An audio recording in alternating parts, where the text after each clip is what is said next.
Bonjour et bienvenue à toutes et à tous. Nous allons vous présenter en quelques minutes un nouveau type de monitoring, le suivi permanent de l'avifaune, mis en place par Aves Natagora. Alors, en quoi consiste le suivi permanent de l'avifaune? Il s'agit d'un nouveau mode de collecte des observations ornithologiques. Le principe est très simple, il suffit de faire des listes complètes d'observations et de les enregistrer d'une manière particulière sur observation.be.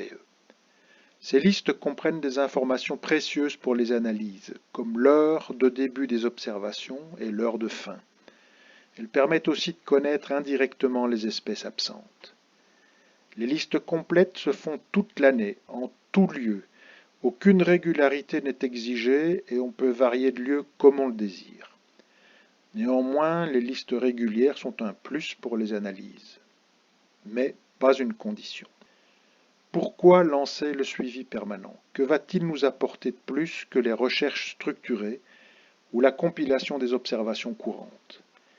Le suivi permanent par liste complète va nous permettre de combler des lacunes temporelles importantes. Par exemple, les données hivernales structurées manquent pour les passereaux.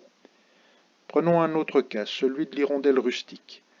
Les observations courantes commencent à baisser bizarrement dès le mois de mai, alors que les hirondelles rustiques sont toujours bien présentes. Le suivi permanent par liste complète reflète beaucoup mieux la réalité.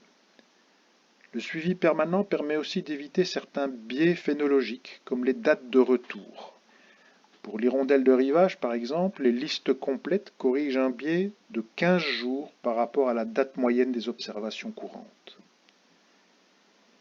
Un autre avantage est la réactivité du suivi permanent. Les variations d'abondance sont immédiatement détectées, semaine après semaine, comme dans cet exemple où les effectifs de la tourterelle des bois sont en déficit très important par rapport à ceux de l'année précédente. Autre exemple, les épidémies aviaires à propagation rapide, comme ce fut le cas du virus Usutu chez le merle noir, où l'on voit sa présence, en liste complète, s'effondrer en même temps qu'augmenter en flèche les observations courantes de merle noir précisant dans le champ comportement, trouvé mort ou malade. De plus, le suivi permanent par liste complète permet de détecter plus d'espèces, car l'attention de l'observateur est soutenue et continue. Il permet aussi d'avoir des informations structurées sur les espèces absentes ou non détectées. Et enfin, il permet de quantifier l'effort de recherche.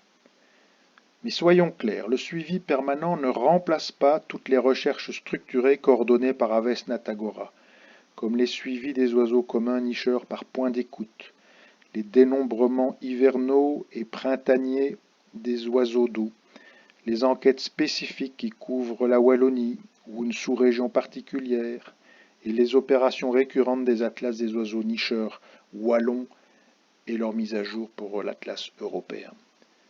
Des informations nouvelles et complémentaires, impossibles à obtenir avec les recherches structurées ou la compilation des observations isolées, sont apportées par le suivi permanent de l'avifaune par liste complète. Alors comment faire une liste complète? C'est très simple. On note toutes les espèces observées et on note si possible tous les individus. On note le début et la fin de la période d'observation. Les listes complètes peuvent se faire à point fixe ou pendant un parcours. Un point fixe peut durer entre 15 minutes et 30 minutes, parfois plus si le site est très riche en espèces. Un parcours, c'est-à-dire un transect, peut durer entre 30 minutes et 1h30.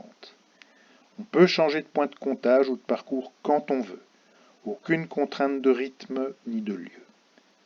Trois petites précisions sont à faire. Liste complète ne signifie pas que vous avez vu toutes les espèces effectivement présentes ou théoriquement présentes à cet endroit.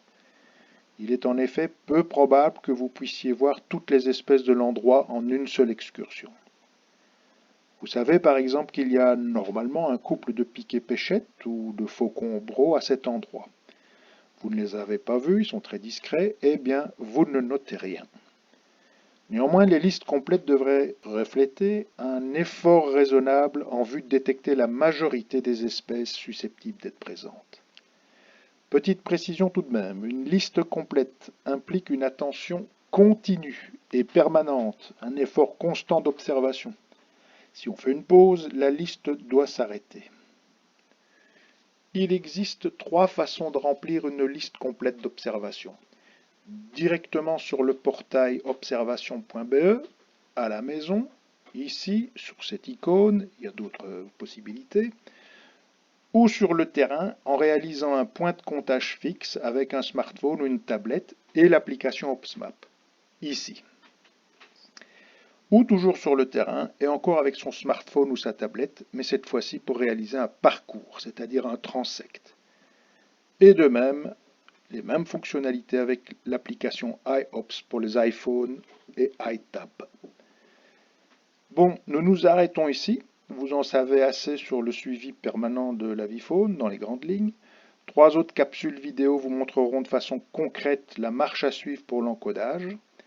Nous sommes à votre disposition si vous le désirez pour organiser une formation dans votre section AVES ou dans votre régional Natagora.